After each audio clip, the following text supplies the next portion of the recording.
horizontal. One side to the other side, back to the other side. It's sitting horizontally. Now, the laptop is vertical. Vertical. The water bottle is vertical. Up, down, up. Vertical. Now, the water bottle is horizontal.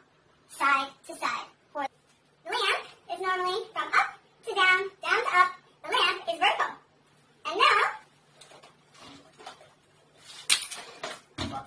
the lamp is horizontal. One side to the other side. Horizontal. Okay, so now that you've listened to my chipmunk voice talking about horizontal and vertical, you should be very clear on what each one means, and just go ahead and make a quick note in your book with your walla and your date about number 1, or I, what horizontal means, and number 2, vertical, what that means. And then just to prove that you do know what it means, you can do number 1B, where you make your own chart, and you need 4 empty spots where you can show me 2 things that are normally found in a vertical position and 2 things that are normally found in a horizontal position. And then we'll be ready for activity 2.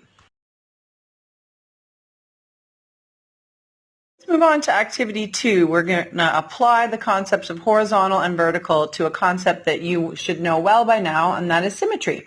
Look at the butterfly and notice the dotted blue line down the body of the butterfly.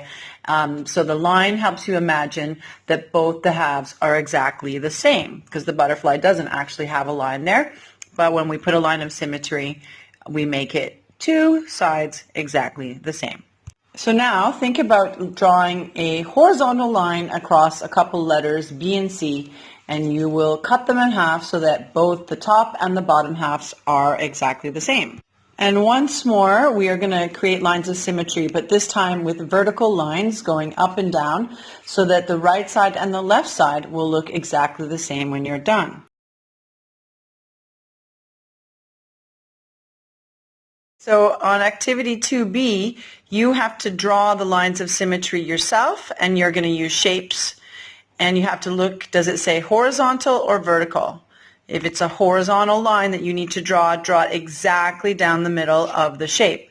If it's a vertical line that you need to draw, draw it exactly down the middle of the shape. But you have to remember which way is horizontal and which way is vertical. One of them is done for you. You can see that the star is divided vertically so that the right side and the left side are exactly the same after you put the line of symmetry. Make sure to draw the correct lines on all 4 shapes there, and then send in your work like always.